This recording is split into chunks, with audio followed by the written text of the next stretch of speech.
Hello and welcome to Meet the Media. I'm Eusebius McKaiser. Is the South African media capable of self-regulation? Or do we need a new model for helping this media of ours to be able to better deal with complaints from the public and those who are the subjects of our writing and our broadcasting? We explore that a little bit later today. But as always, we start the show by having a look at the past week's news cycle, and in particular our Sunday papers as well. And I'm delighted to say that this morning I'm joined by Ferrell Haffergy, who of course is a well-known South African editor, journalist. And Ferrell, thank you so much for making time for us again. Thank you very much, Eusebius. Ferrell, there's so much in the news. Right. Weekends used to be off time for journalists. Now you are in danger if you go away over the weekend. And the Sunday papers have not disappointed. They've given us further juice on very important stories. I want us to start with the Sunday Times this morning. And it screams 7 days in a row. There it is on my left shoulder. And then Des van Rooyen was appointed finance minister. And basically the Sunday Times have got a hold of some of the evidence submitted to former PP, Public Protector Thuli Madonsela, that shows through records that Des van Rooyen spent 7 days before his appointment, for only 4 days, at the Gupta compound. What do you make of that story? So what I've been loving about the Sunday papers for the past few weeks is you can't keep a good report down. So everything that's in the state capture report we're getting to know about. Yes. I saw it last night, and I must say the tweet, it piqued my interest. I couldn't wait to see which minister was it. Yeah. And there we are, our 4-day Minister of Finance, Des van Rooyen, now at COGTA, Cooperative and Local Government.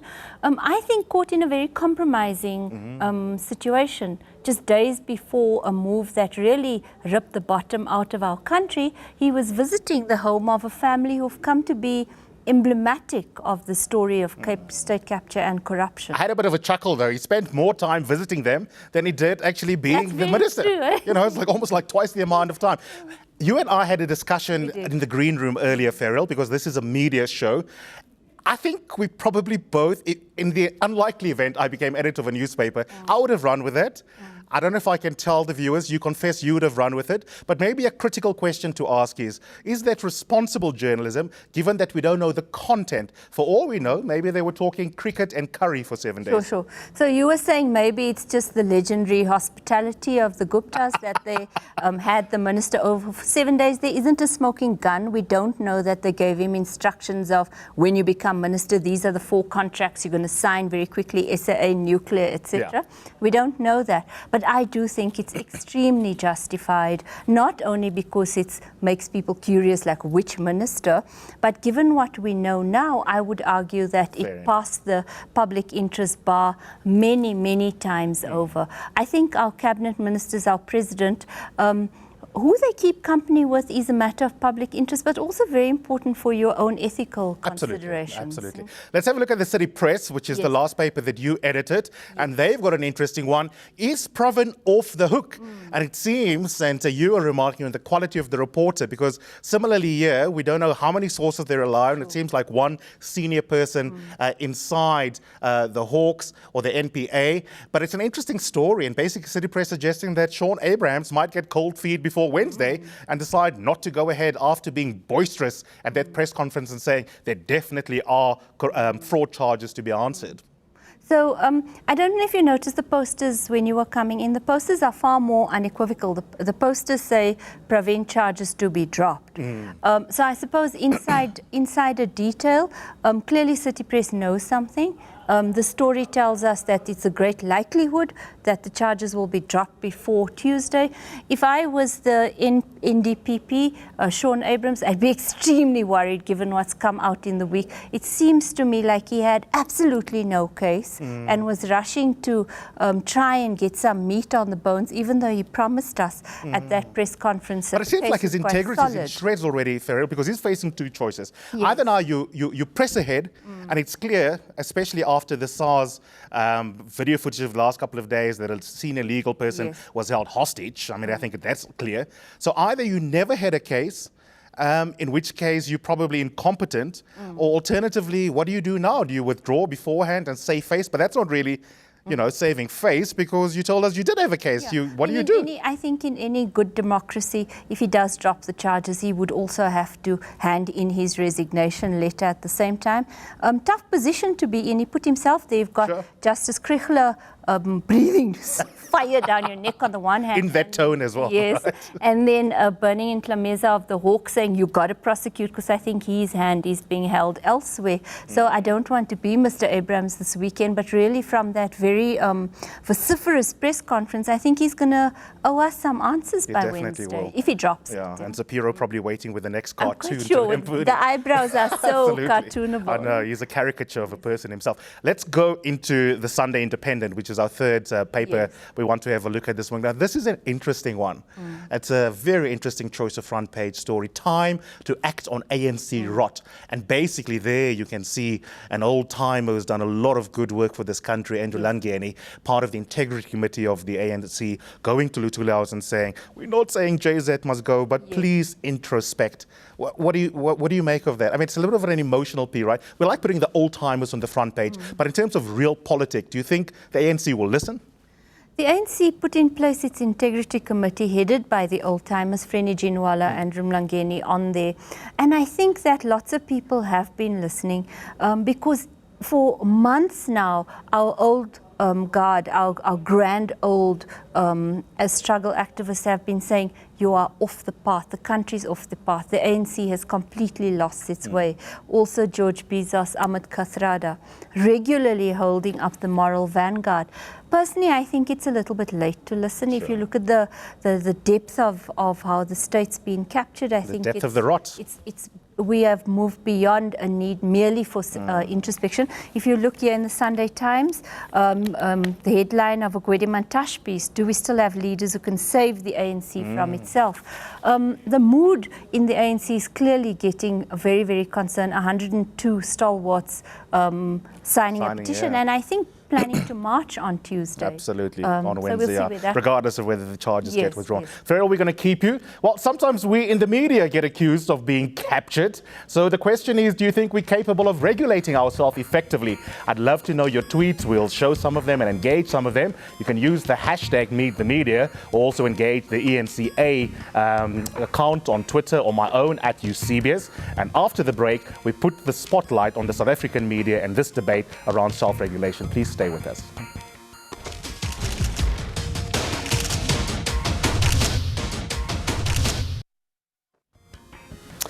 Welcome back, and thanks for staying with us. We're, of course, now asking the question about self-regulation and whether or not the media is capable of regulating itself. A very important issue, especially as there are contestation of ideas and narratives at the moment that are quite heated in our country. I still have Farrell Haffajee with me, and I'm now also joined by Lumko Mtimbe, who is someone who has been working on broadcasting policy and regulatory environment issues, and also the former CEO of the Media Development and Diversity Agency. Thank you so much for joining us. I really do appreciate it. It's my pleasure. Good morning. Farrell, I want to start with you. How does the media regulate itself currently? We don't. It's not self-regulation anymore. It is a system of co-independent regulation where, in fact, if you look at the makeup of the Press Council and the system, it is, I think, very, very independent of the industry over which it looks.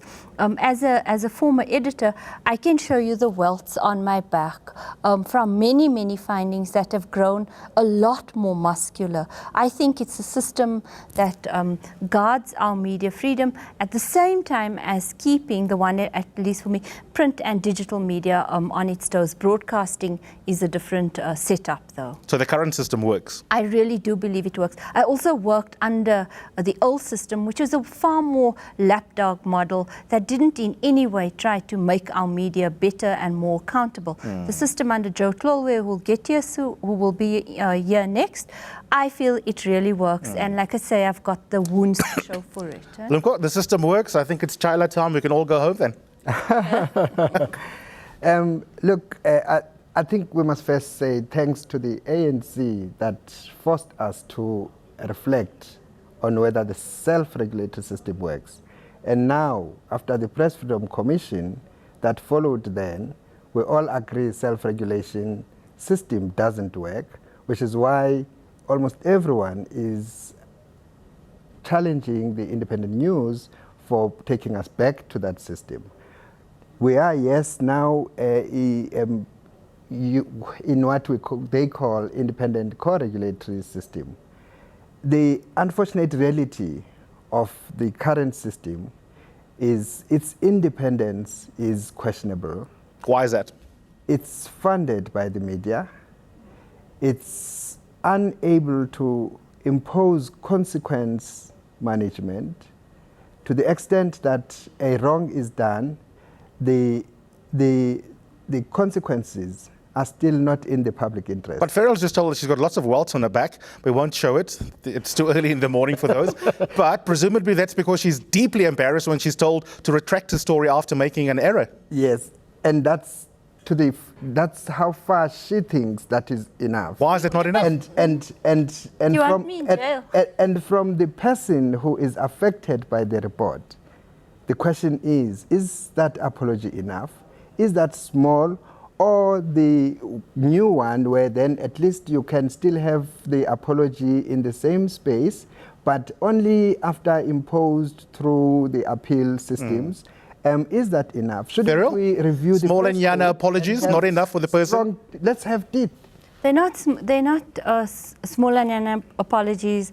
I think that the people who make the complaints feel satisfied. They have to be placed much more prominently. They have to be placed proportionately to where they appeared. You also have to carry the full findings of the press ombuds and sometimes of the appeal body. And those are extremely embarrassing, and they do have consequences. People can lose their jobs. For many of us, I'm not sure for all editors, it's written into your performance standards that you must limit the number of those that go through. And in some cases, editors have lost their jobs because of adverse findings. But Farrell, if that's true, then presumably the test of whether those embarrassments and things written into your performance contract, whether they're a sufficient incentive to ensure good, consistent journalism, it should be whether there's a decline. But if we've asked the regulatory body to tell us what the patterns are, and it's very clear. I mean, there you can see from the Press Council AGM, September 2016, for example, that the complaints year in and year out, just from 2013 to 2016, are consistently the same. So if the number of complaints, the volumes of complaints are not exactly declining at lightning speed, what that tells you is that what you say is a welt on your back is really just 5 minutes of embarrassment, and then you continue with business as usual. I disagree with you. And in fact, if you go a little bit further back, there's an incremental growth in the number of complaints, but that's a good thing. I think that tells you that the system of having a public advocate, of making it more visible, of having Joe going out to tell everybody you can complain about these people, they don't exercise an unaccountable power in our society, suggests that there's greater trust in the system. So what I want to ask Lumko, my friend here, is, so what's the alternative? Surely globally, the way you protect media freedom is by having a system like this, instead of putting people in jail and criminal defamation. Let's ask him, Lumko, what is the alternative then, if that's not satisfying enough for you? Yeah, I think the key first is have independent regulation with appeal systems that are independent and therefore funded through a system that is independent of the player. That is, for example, the question is, do the funders of the current system accept fines if they were to be, as one of the recommendations from the Press Freedom Commission, if they were to then be adopted? And the answer would be, no, they don't. So that's why the system is not imposing fines. But if we were to ask the public, the people, because I don't agree with Farrell that complainants are happy with the judgments. I know a number of them who would say, look, I've got an option to go further to the court, but this thing is going to take years. Okay, so what do you want? So you want independence, you also want fines. What else would you want on an alternative model? In the main, I think it's not about going to jail. We have to, whatever system, it must adhere to the constitutional framework of our country. So therefore, we must ensure that it still promotes press freedom, but it must just ensure there is ethical, responsible journalism, and there must be consequences for anything that then is non-compliant with the press code. Okay, let's hold that thought. Farrell, Brad Joe is going to play tag team with you and respond to his model after the break. But I want to thank you for coming on the show. As always, it's been fantastic having you. Well, I wonder what you make of this. Remember to use the hashtag #MeetTheMedia. You can see it's very complicated. What do you make of the status quo? And if you're not happy with the status quo, do you agree with Lumko's alternative model? Because the alternative model is also got to be an improvement and not inadvertently undermine press freedom. Very complicated. Looking forward to engaging some of your tweets and also Joe Tlolo right after this.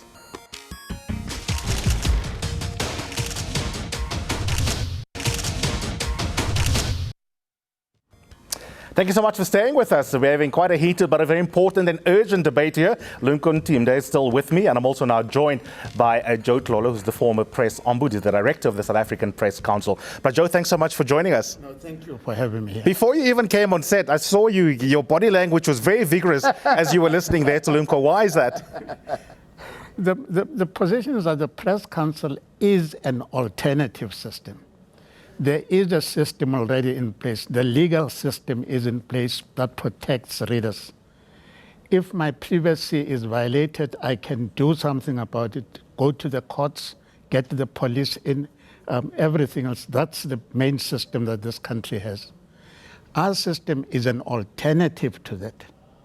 And all we say to readers, if you have a complaint and you want it cleared very quickly, without costing you a cent, use our system. Okay, so I'm confused. So explain to the public, right? So he wants independence. You're saying the system is already independent. How does the structure even work? Like, what is the relationship between the Ombud title and the Press Council? The Ombud works in the Press Council. He's an employee of the Press Council. Now, the Press Council itself is an independent organization. It is independent of the publications that fund us. It is independent of government, of any other influence. The problem that Lumko has is the fact that it is the publications that fund us. Yes. And I can see him raising his eyebrows like Sean Abrams, as you're saying, independent of the funders. Isn't his point, which is an important point, Brad Joe, that who funds you inherently affects, if not your objective independence, at least at the level of perception, and that matters too from a legitimacy point of view? Now, if you look at our constitution, it's very specific. The constituent publications guarantee the independence of the Press Council, so that it can act without fear or favor. And that has been maintained throughout. You look at all our decisions. They're on our website. Okay. I'm going to bring in Lumko there, Brad Joe, because Lumko, surely where Brad Joe is right, is that in terms of how we assess the effectiveness of the council, the funding doesn't matter, right? I sometimes roll my eyes when I see critics of the media say things like, you are funded by the Ruperts, you are funded by so-and-so. I don't even know who owns eNCA or Radio 702. I want to be judged by what comes out of my mouth, the quality of the production of this show, the quality of my writing in a newspaper. Similarly, by analogy, surely you should go on the website, have a look at how they deal with peer review criticism, and that is the important question. Why are you spending so much time on the show about where the funding comes from versus the quality of the decision-making process? There is also a debate on the quality of the decisions themselves. I myself have once been very dissatisfied with the decisions taken by them on a matter that affected me. But this is personal. No, it's not. I'm just giving you an example. There's quite a number of people who were affected like that. The funding is very important. I asked before, do the owners, the funders, accept some of the recommendations of the Press Freedom Commission that were beginning to put teeth into the system? And the answer is no. One of the funders has even pulled out now on the basis of just one principle that was taking away the rights of citizens to take the decision further to the court. And why? Because it should be the constitution of the land that is enacted and adopted by South Africa at large that should be more important to us and more the one that we can rely on in protecting our freedoms than the constitution of the Press Council. So which of the recommendations in that commission's recommendation list are the ones that you think that he's running away from? Is for example, imposing fines, which should be a consideration because it's either the fines are imposed to the media house or whatever the model that can be agreed to. But the point is there must be some teeth because currently there is no teeth. If we were to take the question not to the community of the Press Council, but take it to maybe a referendum and see if people will agree that the current consequences are effective and whether they are leading to... Let Joe respond to that. Joe, fines, will they make a difference? Let me just clear the air here. One, if you read Justice Pius Langa's opinion, he says specifically that imposing fines for content would be unconstitutional. It's in black and white. I don't know how Lumko reads that recommendation. The fines that Judge Langa suggested were procedural lapses, where in fact, for example, if a publication is summoned to come and give evidence, it doesn't appear. That's the point where we are then supposed to impose fines. But up to now, we have had 100% compliance by editors. So my suggestion to Lumko is please read our documentation properly, read our decisions. On the decisions, for example, let me tell you, once you start first with the public advocate. Once you are not satisfied with the public advocate, the matter is taken up by the Ombud. Once you are not satisfied with the Ombud, it goes to Judge Bernard Ngwepe.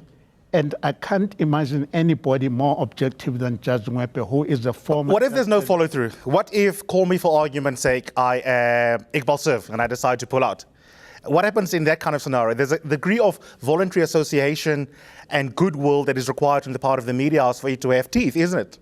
The goodwill is important because we are in a democracy. So people should join or not join depending on what they want to do.